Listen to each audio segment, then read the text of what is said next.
Donc écoutez, bonsoir à tous, bienvenue. Donc ce soir on accueille, le projet Anazir, un projet, francophone. Je vais vous laisser vous présenter, en tout cas on a 3 intervenants. Je ne sais pas si tous les 3 vous allez prendre la parole ou pas, mais, je vous laisse vous présenter, puis nous présenter le projet ensuite. Puis à la fin on attaquera, les questions qu'on a déjà pu, récupérer sur notre chan et puis celles qui vont venir à la volée, au fur et à mesure de votre présentation, j'imagine, quoi. Voilà, je vous laisse faire. Ok, très bien. Eh bien, tout d'abord, bonjour à tous. Merci beaucoup encore de nous avoir invités dans votre guilde LVE. Ça fait plaisir. On va voilà, du coup, se présenter à tour de rôle rapidement. Je vais laisser Arthur se présenter en premier. Ouais, du coup, moi, c'est Arthur, je suis cofondateur et game designer. Je m'occupe de la création et de l'équilibrage des mécaniques de jeu d'Anazir. C'est la parole à Mehdi. Vous m'entendez? Oui. Ouais, super. Je m'appelle Mehdi, je m'occupe de toute la partie blockchain, toute l'intégration blockchain et la stratégie blockchain au sein d'Anasia. Ok. Et pour finir, donc de mon côté, Amine Moussous. Donc je suis le designer de l'équipe. Donc je m'occupe surtout de la partie voilà, ergonomie, design, HUD du jeu, tout simplement. Donc, on rentre un peu plus dans le jeu. Donc, aujourd'hui, on va vous présenter Anazir. Donc, Anazir, c'est quoi? C'est un tower defense sur mobile en multijoueur qui utilise la blockchain. Donc, c'est un jeu qui est accessible à tout le monde et vous n'avez pas besoin du tout d'acheter quoi que ce soit pour pouvoir jouer à Anazir. Donc, celui-ci utilise la blockchain pour permettre aux joueurs de gagner des récompenses en jeu qui peuvent être échangées contre de l'argent réel. Donc, comment est né ce projet? C'était environ il y a maintenant 1 an, à l'époque où en fait il y avait beaucoup de jeux blockchain qui sortaient, une époque où encore on était toujours en bull run. Et donc nous, passionnés de jeux, on a pu tester vraiment pas mal de jeux. On avait vu qu'il y avait beaucoup de problèmes. D'abord des problèmes d'accessibilité, avec des prix trop élevés pour les joueurs, mais aussi une mauvaise expérience utilisateur due à une compréhension en fait avancée des outils Web3, au-delà même des problèmes de sécurité. euh, et ensuite, des gros problèmes aussi, bien sûr, de jouabilité, avec des jeux mobiles qui étaient souvent des copies de jeux existants Web 2. On avait aussi des problèmes sur la partie gameplay, des gameplays qui n'étaient pas assez poussés, surtout parce que les développeurs se concentraient sur les récompenses de jeu. Donc on offrait souvent de la crypto-monnaie, des tokens, mais on se concentrait moins, en tout cas les développeurs se concentraient beaucoup moins sur l'expérience de jeu in-game en fait. Et donc 1 an plus tard, aujourd'hui, donc on va pouvoir proposer un jeu qui va répondre à ces solutions. D'abord en termes de jouabilité, en proposant finalement un gameplay avec des mécaniques de jeu qui sont dynamiques pour rendre le style Tower Defense beaucoup plus ludique et en plus stratégique. Un jeu aussi qui est accessible à tous, donc en supprimant des barrières d'achat qu'on va pouvoir retrouver dans beaucoup de play to earn.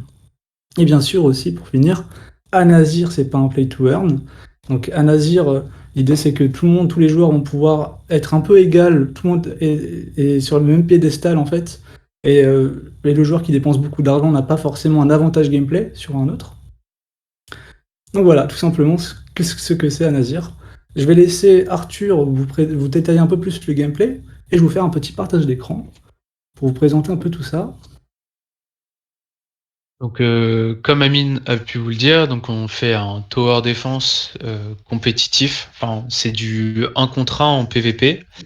Et c'est pas forcément compétitif, mais en tout cas, c'est conçu pour pouvoir créer de la compétition, créer des tournois, et même à long terme amener de l'e-sport à l'intérieur du jeu. On souhaite vraiment avoir un jeu qui est équilibré. Donc ce qu'on va vous présenter, c'est une maquette Figma du proto qui va sortir prochainement.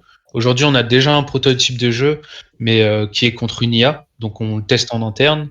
Et là, on est en train de le faire passer en multijoueur pour pouvoir le faire tester à tous. Donc voilà, la petite page d'intro, l'inscription pour pouvoir accéder donc à la homepage.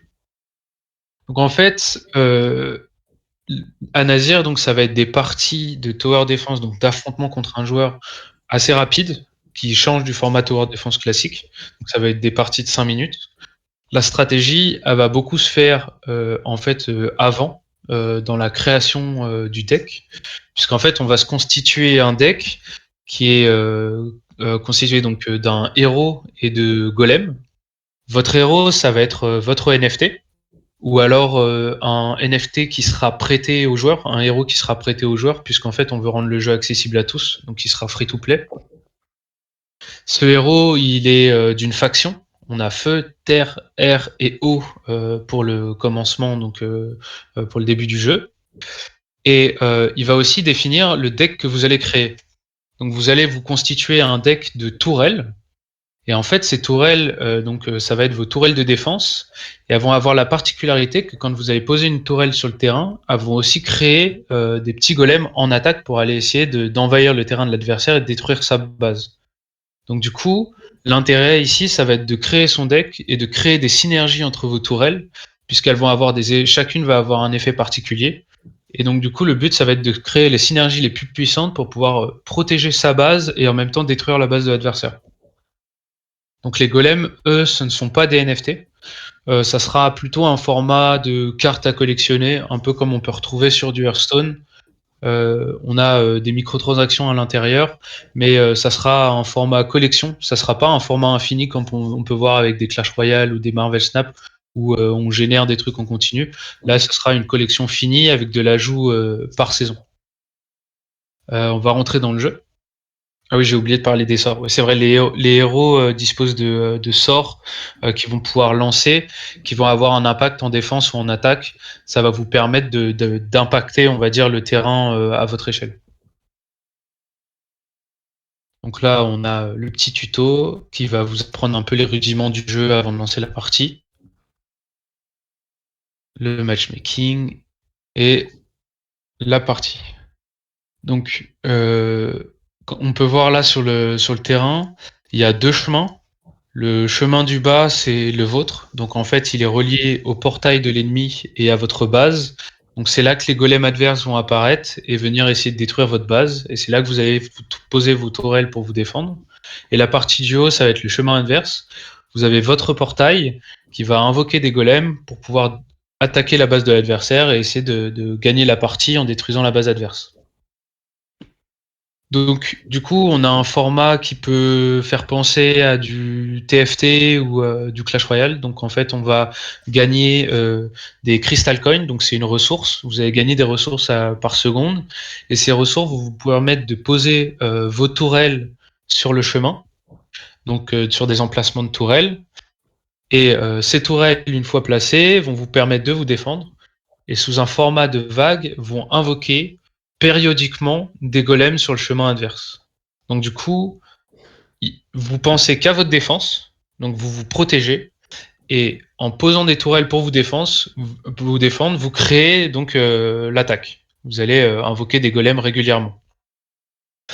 Vos tourelles, vous pouvez les monter de niveau en les nourrissant d'autres cartes identiques. Et en montant de niveau, elles vont gagner en puissance et elles vont aussi invoquer plus de golems. Donc plus la partie va durer, plus il va y avoir de golems qui vont envahir le terrain de l'adversaire, jusqu'à temps de pouvoir passer sa défense.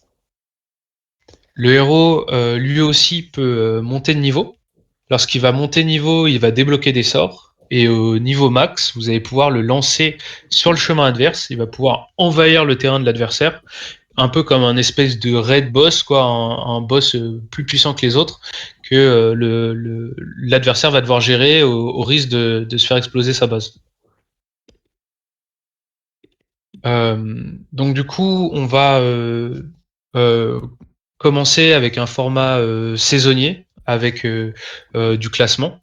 Et donc du coup, vous allez avoir des ranks en jouant, et les ranks que vous allez avoir à la fin de vos saisons vont définir donc des récompenses de fin de saison. Et pour les meilleurs d'entre vous, ceux qui arrivent à atteindre les rangs élevés, vous aurez donc des récompenses spéciales sous le format donc de token et sous le format donc de NFT. Mais pour le top rank, il y aura aussi des tickets NFT qui vous permettront de participer à des tournois spéciaux avec des gros cash prize. Et je vais relaisser la parole à Amine. Alors merci Arthur. Donc pour finir, donc où on en est aujourd'hui, donc on a déjà un prototype qu'on utilise en interne pour faire de l'équilibrage, pour tester des mécaniques, des choses, voilà, un peu tout ça. Mais aussi, en parallèle, nous sommes en train de développer donc une version pour les testeurs qui va arriver, donc comme le disait Arthur au début, donc qui va arriver courant mois de mai, dans lequel voilà, on va proposer finalement une version pour les testeurs. Derrière nous, on va pouvoir recueillir un maximum de retours. Comme ça, on va pouvoir vraiment proposer un jeu qui est équilibré et qui est vraiment fun et divertissant pour tous les joueurs. Donc, si vous avez envie de faire partie de nos testeurs, vous pouvez rejoindre notre Discord et là-dedans, donc vous allez pouvoir retrouver un petit formulaire d'inscription pour cette version test qui va arriver courant mai. De toute façon, on pourra ici vous copier-coller les liens directement. Voilà. Eh bien, merci à tous de nous avoir écoutés. Place aux questions. Ok, merci à vous. En tout cas, ouais, c'est vrai que dès que vous aurez les tests ouverts, ça sera bien de communiquer ici. Je crois qu'on est pas mal sur votre Discord, mais on ne doit pas être très présent maintenant. Ça devrait changer avec la main. Je pense que les Tower Defense, on est pas mal à aimer ça. Pour commencer avec les questions, il y en a certaines, vous avez peut-être répondu. Donc, par exemple, la première, quand va-t-on pouvoir tester le jeu? Donc ça, vous l'avez dit. Yes. C'est ça mon sous-peu. Après, va-t-il avoir des achats de microtransactions comme dans les Tower Defense Web 2? Alors du coup, je prends la parole. Ok. Donc il y aura des microtransactions, mais ça sera du contenu fini, puisque en fait on a une collection de golems qui va apparaître, enfin qui va arriver à la sortie du jeu, avec plus d'une centaine de golems pour pouvoir customiser vos decks. Et en fait, une fois qu'on va les débloquer, il n'y a pas de question de augmenter leur niveau, etc., les rendre plus forts, machin. C'est vous les avez débloqués, vous pouvez les jouer. Donc du coup, une fois que vous avez toute la collection, vous pouvez faire les synergies que vous voulez, il n'y a aucun problème. Après, sous un format saisonnier, toutes les 2 saisons probablement, on va venir rajouter des nouvelles cartes, peut-être même rajouter des nouvelles factions avec des nouveaux héros NFT. Donc du coup là, ça va venir nourrir en fait les nouvelles synergies que vous allez pouvoir faire. Ok. Prochaine question. Quelle est la différence qu'a Anazir comparé à un Tower Defense classique? Les questions telles quelles, je les découvre en même temps. Alors c'est principalement sous le format. Donc en fait, on a un peu sur un espèce d'hybride entre un jeu d'arène et un jeu de tower defense, où on a des parties qui sont plus courtes, d'environ 5 minutes. Et là, en fait, la stratégie, elle va se faire pendant le jeu, ça va être de la réaction. Mais elle va aussi se faire avant en fait la partie sur la construction des decks. Il y a Balloons TD Battle qui a fait du PVP. Je vois que ça parle de Balloons TD. Il y a un peu cette idée-là, quoi, de gérer sa défense et de gérer son attaque pour aller essayer de défoncer l'adversaire. Ok. Question super simple. Pourquoi le Web 3 et non le Web 2? Je pense que ça, c'est assez simple. Je vais répondre à ça, je pense. Tout simplement pour plusieurs aspects. Premièrement, je pense que vous le savez, la blockchain, ça amène quand même quelques éléments en plus par rapport au Web 2, notamment la gestion des assets et de ce que vous êtes propriétaire en soi dans le jeu. Mais ce que nous, on veut emmener aussi, et pourquoi on veut utiliser la blockchain, c'est aussi pour la sécurité du jeu. Ça veut dire, ça nous permet de mettre en place des moyens anti-triche qui sont plus forts que sur le Web 2. Et bien sûr, pour vous permettre d'avoir une expérience de jeu maximum, c'est-à-dire un retour sur votre effort. Et je pourrais ajouter aussi, c'est qu'en fait, on a un peu un objectif de créer de l'e-sport, de créer de la compétitivité, des tournois, et vraiment on pense que pouvoir être périn, pouvoir avoir un impact dans le temps et de rester en vie, c'est d'avoir une communauté qui nous suit et qui est intéressée. Donc de créer un peu des tournois et des compétitions. Et cet aspect Web3, ça permet vachement de nourrir et même de nourrir des entreprises ou des organismes qui vivent autour de ça, quoi.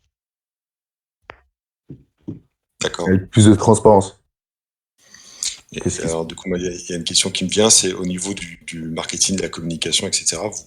Vous avez quoi comme stratégie, si vous pouvez en parler, quoi.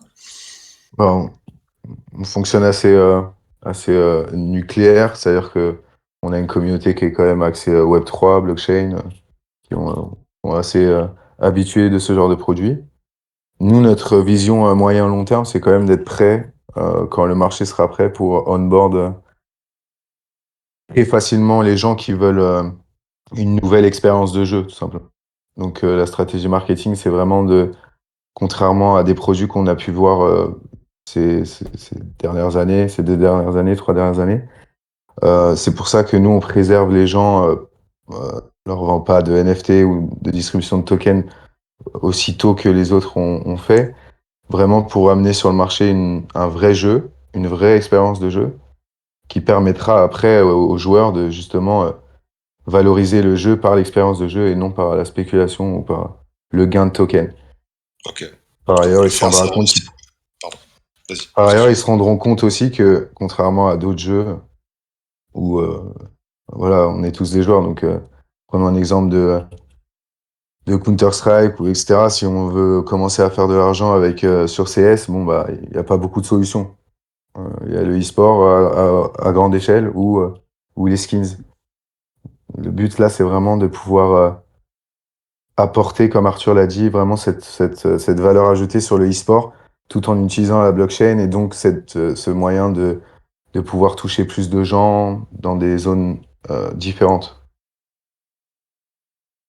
Ce qu'on peut comprendre et ce qui se transpire de ce que vous dites, c'est que vous pour faire un jeu avant toute chose, quoi. Un jeu qui C'est ça. soit avec un vrai gameplay, qui s'adresse vraiment aux joueurs et où on a du fun et pas C'est ça. juste un click and Exactement. earn, etc. Mais on a une partie e-sport qui permet aussi de gagner de l'argent, qui permet aussi de faire sa place au sein de l'écosystème et potentiellement de gagner des gros sous. Hein.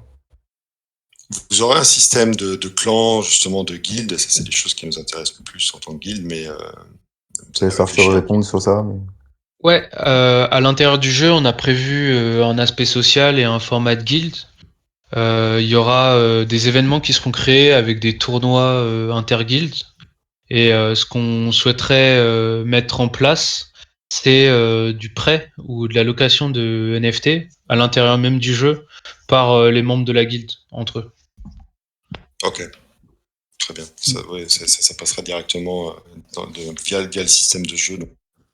Ok, très bien, super.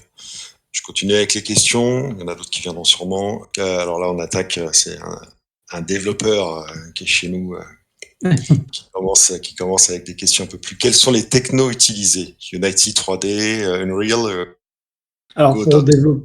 pour développer le jeu, nous, bah, c'est sur Unity 3D. Unity 3D Ok. qui correspond bien finalement à notre format, le mobile. Puis Unity 3D, ça gère pas mal de choses, pas mal de services, que ce soit le multijoueur ou encore l'analytics, c'est tout un tas de domaines qu'on utilise. Donc Unity 3D actuellement. D'accord. Voilà. Alors il enchaîne sur une question un peu différente. Combien avez-vous pour le projet? Ça a Qui coupé? sont les fonds derrière? Tu sais à couper? Oui.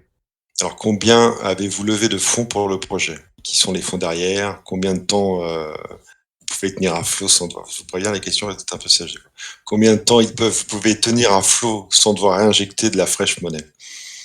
En gros, financièrement, comment vous avez démarré un peu le projet et vous en êtes où, quoi? Je peux répondre à ça si vous voulez. Ouais, vas-y. Alors, on a démarré avec nos propres sous et aujourd'hui on a fait un pre-seed round aux alentours des 100K en dollars. Et donc pour l'instant, nous on fonctionne vraiment comme un studio de jeux vidéo. Donc on a un core team très solide qui travaille en full time sur le produit. Euh, ensuite, pour la question réinjecter de la fraîche monnaie, vraiment, on veut vraiment faire d'Anazir un très gros jeu. Donc le but, c'est vraiment de fonctionner un peu comme, bah, pour le coup, paradoxalement, bah, les grosses entités du Web 2 qui aujourd'hui. C'est-à-dire que nous, on touche pas le retail, on discute avec des grands noms de l'industrie, justement pour pas injecter de la fraîche monnaie qui vient de la communauté ou de NFT ou etc., mais qui vient plutôt de l'industrie et qui nous permettrait de vraiment faire d'Anazir vraiment un triple A. Donc c'est comme ça qu'on fonctionne, nous. Pour répondre à la question à comment comptez-vous gagner votre vie jusqu'à ce que le marché soit propice, on n'attend pas le marché pour gagner notre vie, justement.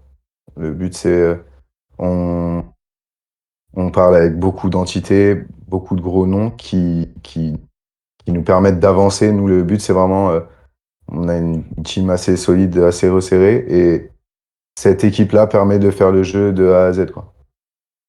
C'est peut-être combien dans la core team d'ailleurs? On a Alors, ouais. 4 Euh, fondateurs, donc Arthur et, euh, et Amine. Après, il y a Zaki et Alexandre. Et ensuite, il y a moi et un lead Unity. J'ai le souvenir, alors au tout début, quand on avait regardé votre site au départ, il y avait énormément de monde. Il y a C'est une toujours autre. énormément de monde, alors mais c'est oui, pas la core team. D'accord. alors oui. En fait, c'est vrai qu'au début, pour répondre à ça, on avait commencé un peu avec nos moyens et on a essayé de débaucher des personnes qui avaient à peu près la même vision que nous et qui souhaitaient aussi contribuer à un projet qu'ils aimaient beaucoup en fait. Ça leur permettait aussi de voir un peu ce que c'était le Web3 et d'utiliser justement leurs expertises sur notre projet. Donc c'est vrai qu'au début, on était pas mal. D'ailleurs, encore aujourd'hui, on a la core team, mais on a aussi des profils qui tournent autour du projet, qui nous aident aussi. Donc voilà. D'accord. Alors ensuite, quelle blockchain? Avec au pluriel éventuellement et pourquoi? Aujourd'hui, nous, on développe sur Polygon. Ok. Et on développe aussi, on est prêt à développer sur. Bien sûr, on n'est même pas prêt, c'est le but. On est sur ABSC et sur Avalanche. Le but, c'est d'être le plus accessible possible. Donc, notre choix n'est pas par rapport à.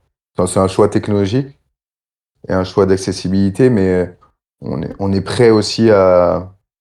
On est assez modulable sur ça, assez souple. On sait que Polygon, enfin, pour nous en tout cas, c'est quelque chose de très solide. Et après, en fonction aussi de l'avancée des différentes technologies, on intégrera aussi d'autres blockchains. Et le but, c'est vraiment de tourner vraiment sur l'accessibilité et aussi la techno, c'est-à-dire il faut que ce soit assez solide derrière, qu'on n'ait pas de problème. Oui, bien sûr. C'est parfait, Polygon. Je pense qu'on est tous d'accord, donc il n'y a pas de problème là-dessus. Jetons ou pas? Un jeton, oui. Ouais. Donc on a 2 tokens au sein de l'univers Anasir. Il y a un utility token et un governance token. Donc l'utility token est là pour, c'est un peu notre stablecoin. La valeur n'est pas mise sur l'utility token. Il est vraiment là pour stabiliser les assets au sein du jeu, notamment les choses que l'on peut acheter dans le store et aussi la partie casual, c'est-à-dire le gain de tournois casual, pas accès e-sport, mais qui sont de petits tournois auxquels tout le monde peut accéder, plus ou moins, peu importe le rang. Le token Anasir, le governance token, est vraiment là pour la partie e-sport, pour manager toute la partie e-sport, la partie gain. Donc la valeur est vraiment sur ce token-là. Et bien sûr, le troisième asset du jeu, c'est les NFT. Mais pour que les gens sachent, notre but, c'est vraiment de rendre le jeu accessible. Donc si on vend des NFT à 1000 ou 1500 euros, je parle des NFT pour jouer, bien sûr.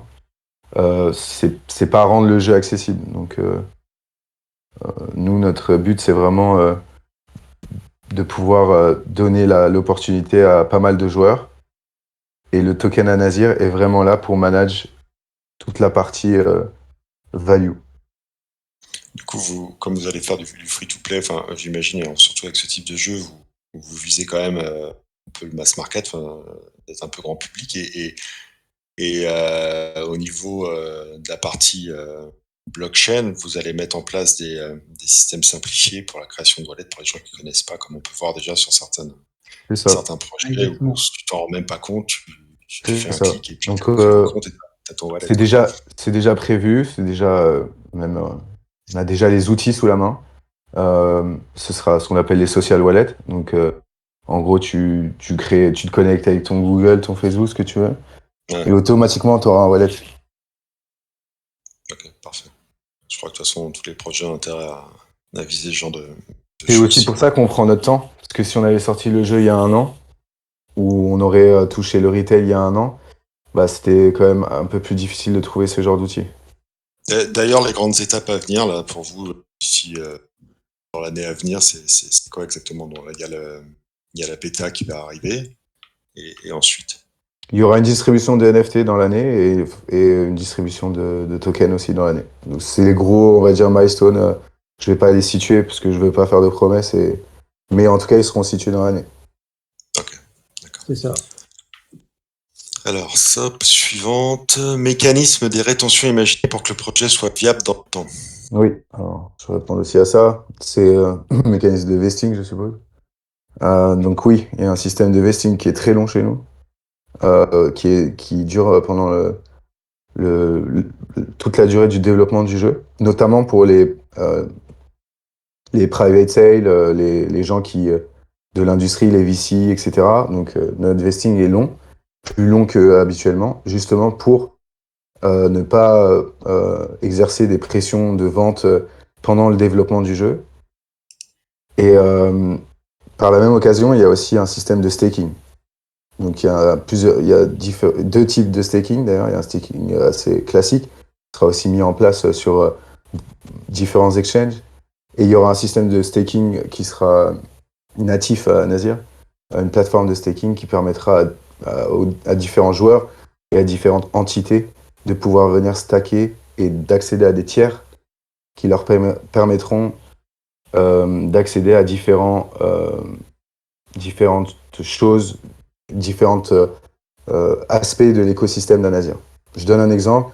Un des tiers sera alloué aux influenceurs du jeu. Un des tiers sera utilisé pour les structures. Donc voilà, c'est vraiment le système qui permettra aussi aux jetons Anazir de pouvoir bien vivre. D'accord, de toute façon, je vois dans votre white paper, il y a un tokenomics avec le cliff et le vesting détaillé par. C'est ça. On peut tout trouver sur notre white paper. En tout Non. cas, oui. Pas en détail encore, pas toutes ces. Pas tous les détails de toutes les plateformes, mais en tout cas, vous pouvez retrouver le descriptif et l'esprit aussi et la vision d'Anazir. D'un point de vue purement gameplay, aussi, on va avoir du breeding à l'intérieur de notre jeu. Donc vous allez pouvoir faire du breeding entre deux NFT pour en créer un troisième. Et donc du coup, en gros, ça va être les joueurs qui vont nourrir la supply en fait de NFT. Et sinon, on va avoir un format saisonnier. Donc on est encore en train de se fixer sur la durée des saisons. On a opté pour 3 mois, on va voir entre 2 et 3 mois. Parce qu'en fait, je sais pas s'il y en a d'entre vous qui jouent à Marvel Snap par exemple. Eux, ils ont des saisons qui durent 1 mois. En fait, c'est des saisons qui sont très courtes et les méta, elles changent tout le temps. Donc du coup, nous, on veut vraiment avoir un jeu où on va avoir le temps que les méta en fait elles se mettent en place et que il y ait des combos qui se créent, etc. et que les gens ils puissent monter. Et donc du coup, on va faire des saisons un petit peu plus longues, mais entre chaque saison, il y aura des grands tournois intersaisons et à la fin de l'année, il y aura un championnat type World Championship avec un gros cash prize à la clé. Ok, d'accord. Tu as parlé du breeding. Est-ce que vous avez tout à l'heure, tu as évoqué aussi au niveau des guildes qu'il y aura un système de scholarship, de location dans les guildes. Il y aura un système de scholarship aussi pour les gens qui ne sont pas forcément partie de guilde. Yes, bien sûr. Donc, c'est vrai qu'à terme, l'idée c'est que le fonctionnement de guild sera directement intégré dans le jeu. Mais en attendant, donc, l'idée c'est de construire des partenariats qui vont durer sur le long terme avec les guildes.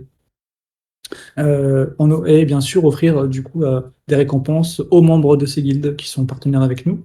Par exemple, l'idée c'est que, par exemple, voilà, à la sortie de la version test du jeu à Nazir, on va pouvoir faire donc tester le jeu à vos membres et pourquoi pas carrément organiser des tournois avec vous, avec vos membres et gagner et les joueurs donc vont pouvoir aussi gagner donc des récompenses comme des NFT, des choses comme ça. D'accord. Donc l'idée c'est vraiment vraiment notre objectif c'est de construire voilà, des partenariats à long terme avec les guildes.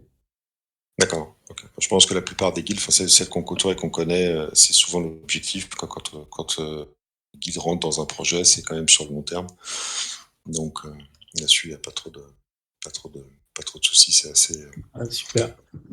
assez Pour, logique et assez. Pour répondre vite fait à Alex sur, en fait, ça sera du 1v1 au début et il va y avoir du 2v2 qui sera aussi mis en place.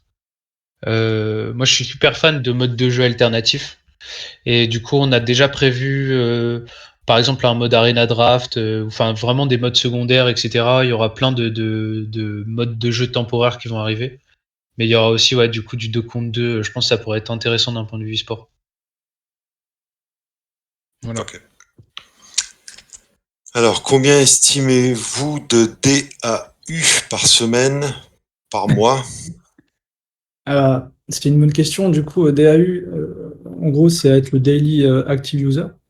Donc, en fait, bien sûr, ça va être selon nos prévisions. Actuellement, nos prévisions, c'est pour l'année fin 2024, on estime environ avoir 250 000 joueurs au total, et pour environ 75 000 joueurs actifs par jour.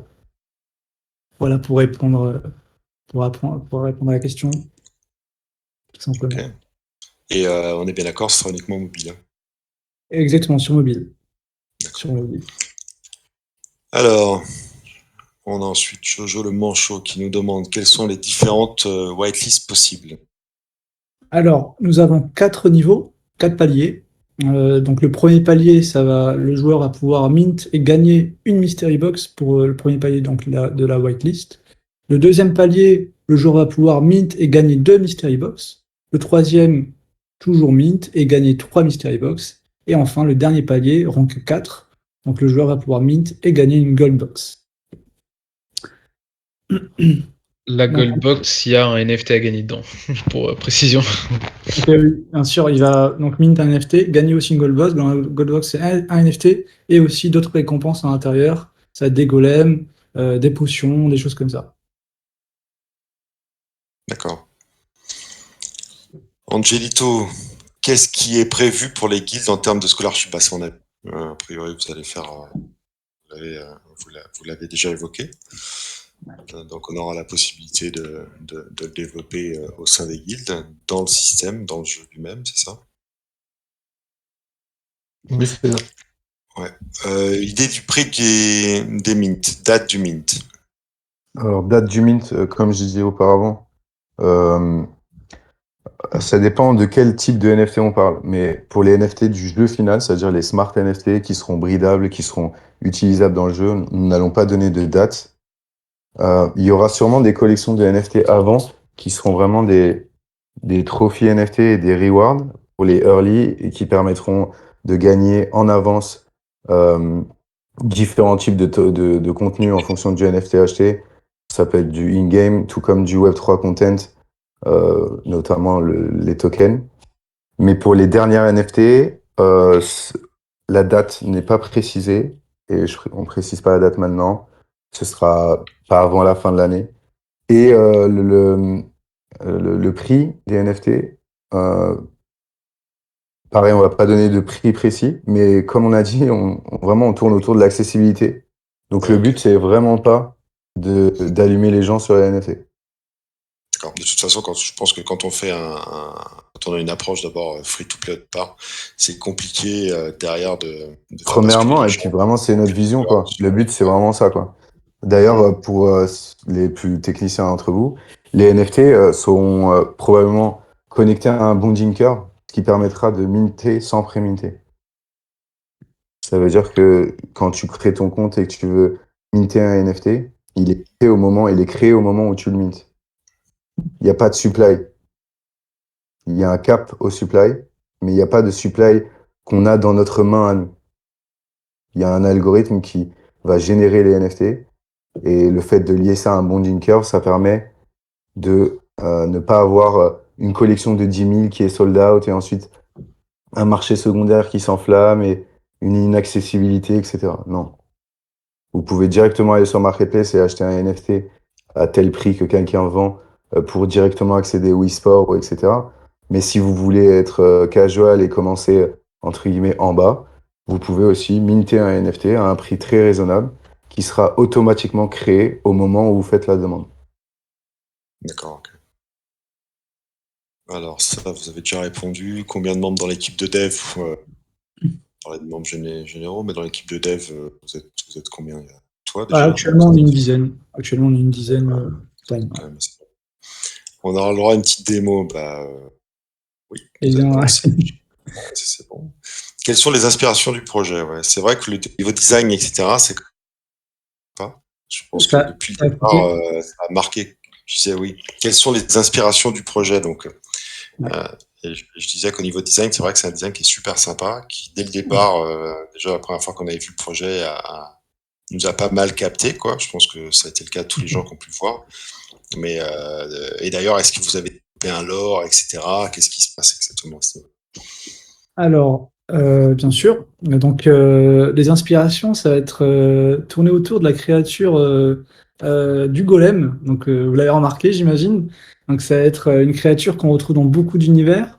Et ici, enfin, qui n'est pas assez mis en avant il n'y a pas forcément un seul univers qui met vraiment en avant cette créature assez mythique. Et nous, dans le jeu, c'est que, bah, on s'est dit, le golem, on le voit partout. Et l'idée, c'est vraiment de le mettre vraiment au centre du jeu, quoi. Donc voilà un peu pour déjà pour côté lore. Ensuite, peut-être en termes de. Qu'est-ce que je peux dire de plus? Ouais. Côté lore, on peut ajouter. En fait, on a créé un lore étendu. Avant même de créer le jeu, en fait, on a créé l'univers. Parce que ce qu'on veut, c'est pouvoir créer plusieurs jeux dans cet univers étendu. Et donc du coup, on a créé une cosmogonie avec des dieux, un rattachement les uns entre les autres, des conflits entre certains dieux et certains héros, etc. Et en fait, au fur et à mesure des jeux et au fur et à mesure des mises à jour, le lore va grossir. On travaille avec Sophie. En fait, on a une écrivaine qui bosse avec nous. Et du coup, en fait, elle est fan de SF, etc. Et donc, du coup, on essaie vraiment que le jeu soit impacté par le lore et que le lore soit impacté par le jeu et qu'il y ait un peu un yo-yo entre les deux, quoi. Ouais. Ok, j'imagine que vous allez par exemple créer des events avec rapport au lore. Complètement, Vous allez faire participer les joueurs, enfin à cela. Ouais. Bah en fait, on a déjà commencé à faire des concours, par exemple de fan art, etc. Et on va faire en fait des concours où, par exemple, les héros créés par la communauté, les golems créés par la communauté, pourraient être intégrés directement à l'intérieur du jeu. Donc ouais, on est carrément ouvert par rapport à ça. Ouais. Ok, cool, c'est sympa ça. C'est intéressant parce que c'est vrai qu'il faut quand même animer la commu. Bah, au niveau du lore, on a déjà sur le site internet aussi bah, l'histoire de chacun de nos héros, et puis aussi l'histoire bah, de chacune, parce que chacune faction en fait est décomposée en planètes, et chaque planète, donc le feu, la terre, l'eau, etc., a sa propre histoire en fait. Donc, Et quand tu parles de factions pour rejoindre le côté guild, clan, etc., est-ce que le clan pourra trouver des factions? alors, ça frise un petit peu. Ça va être mon J'ai pas micro du tout encore. entendu la question. Alors attends, je vais changer de système, ça va être plus rapide. Là, vous m'entendez bien? Ah ouais, super. Ok. Donc, je disais par rapport aux factions, Ah, tout à l'heure, on parlait des guildes. Est-ce que les ça recoupe. plusieurs factions? Alors, je suis désolé, ça recoupe encore. Ouais.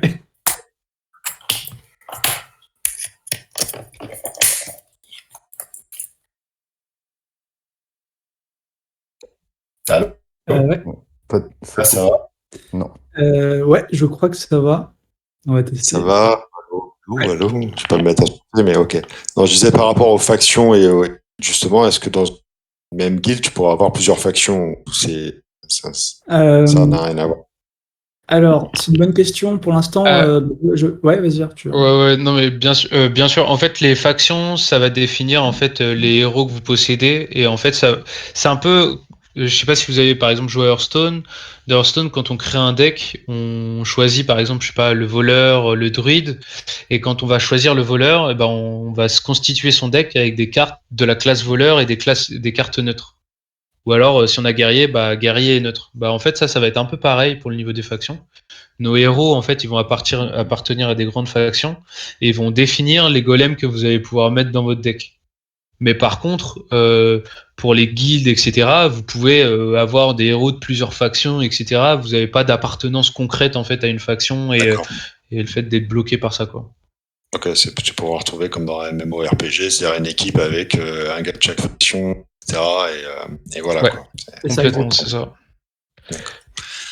Alors le formulaire testeur, vous l'avez mis. Quelle est la durée de jeu, de vie du jeu selon vous? C'est pas dépend de plein de choses, j'imagine. Donc on est sur des parties de 5 minutes. Ouais. Et en durée de vie, tu veux dire quand est-ce qu'on quitte le jeu et qu'on n'y rejoue plus jamais ou... Démétra, si tu es là, qu'est-ce que tu veux dire par là exactement? Est-ce que c'est plutôt un style de jeu, enfin un jeu qui est hyper casual, qui va durer 1 mois et que ça va s'arrêter, ou est-ce Un que jeu solo, quoi. Non, ouais, on n'est pas sur un jeu solo. En fait, le but, c'est aussi de créer de la rejouabilité. Ouais, c'est ça. Bah, en fait, les golems, chaque golem a une capacité qui lui est propre. Il va pouvoir avoir des synergies avec d'autres golems. Et donc, du coup, l'idée là, c'est d'avoir plein de combos possibles à faire. Et nous, en fait, à chaque saison, on va venir rajouter des nouveaux golems pour pouvoir créer des nouvelles synergies et même potentiellement des nouvelles factions. Donc, tu pourras toujours avoir des nouvelles synergies à créer, des nouveaux combos à faire et monter dans le classement pour avoir des récompenses. D'accord. Et, Vous allez. un petit dernier détail, excuse-moi, je te coupe. On va aussi, pour ceux qui sont pas très fans du compétitif, on va aussi créer un mode solo sous un format un peu d'histoire pour pouvoir comprendre en fait en détail notre lore. Et donc du coup, ça sera plutôt des espèces d'énigmes ou des certaines vagues de monstres à défendre en particulier autour de thématiques qui sont propres à l'histoire de notre jeu et aux grandes guerres qui sont passées à l'intérieur de notre univers. Ok, d'accord. Alors ensuite, écoutez, ça c'est des questions qui sont venues au fur et à mesure. On fait à peu près le tour. Ce serait du scholarship intégré directement in-game, donc ça, la réponse est oui. Après, vous avez prévu une interface in-game pour faire du 3x3. Ouais. On a répondu en 2v2. Ouais, alors en fait, pour répondre à Alex, j'ai vu, il a remis un message derrière. Ouais. En fait, pour le format e-sport, sur les tournois, on va faire du BO5 donc, et des BO3 en fonction des matchs, de l'importance des matchs. On va faire ce qu'on appelle du last hero ou du last man standing. En fait, les joueurs vont se créer plusieurs decks chacun. Et lorsqu'ils vont jouer, celui qui gagne conserve son deck et celui qui perd, il doit changer de deck. Et donc du coup, en fait, celui qui a encore un deck à la fin de la partie, c'est celui qui remporte. Donc du coup, on a pu voir ça par exemple sur Hearthstone. Il y a eu des tournois qui ont eu lieu comme ça et en fait, on trouvait que c'était super intéressant parce que ça permettait de tester plusieurs synergies les unes entre les autres. D'accord, ok. Démétra, y aura-t-il la possibilité de jouer ensemble d'une blockchain à une autre? J'ai pas. C'est quoi la question? Y aura-t-il une possibilité de jouer ensemble d'une blockchain à une autre? D'une blockchain à une autre? Ouais, ça. Oui, bien sûr. Bien sûr. Ouais, pas de souci. Alors pour vous, c'est quoi les critères pour ouvrir une deuxième blockchain, etc. Enfin, je veux dire, qu'est-ce qui va faire, qu'est-ce qui va justement. Franchement, je réitère, c'est vraiment la techno, quoi. Okay. Nous, on choisit Polygon pour le côté vraiment solide. Et puis, en fonction de l'évolution dans l'année et puis les années suivantes, on fera en fonction de ce qui se passe, quoi. On va pas faire des choix maintenant qu'on va potentiellement regretter plus tard. Ouais, bien sûr. Très bien. Le marché du gaming n'est pas au mieux en ce moment économiquement. Rencontrez-vous des difficultés contre le levée de fonds? Pas spécialement, non. Au contraire, les gens qui sont de l'industrie, ils savent comment ça se passe. Surtout ceux que ça fait plusieurs cycles qui sont là. Donc, c'est sûr. Et je suis pas blindé. Surtout que vous développez déjà, donc c'est un truc important. Ouais, alors, pour revenir sur le vesting, système de vesting super classique, et on voit dès que les premiers jetons sont libérés, immédiatement les investisseurs team rush pour vendre. y aura-t-il d'autres systèmes pour maintenir la trésor à flot? Désolé, j'ai entendu que la fin, mais pas au début. Ouais. Le système vesting est super classique et Oui. on voit que les premiers jetons sont libérés immédiatement. Dès que les premiers jetons sont libérés, immédiatement les investisseurs team rush pour vendre. Oui, sauf qu'en fait, eux, ces investisseurs-là, ils sont obligés de stacker sur notre plateforme. Une fois qu'ils ont libéré, en fait, on a un contrat avec eux pour qu'ils stack sur la plateforme dont j'ai parlé au début, le tier staking. Donc en fait, ça va enlever la pression de vente du début. Parce que eux, en fait, en stackant sur la plateforme, ils vont obtenir de gros avantages. D'accord, très bien. Démettra, quel support de jeu cross-platform? Non, pas de cross-platform.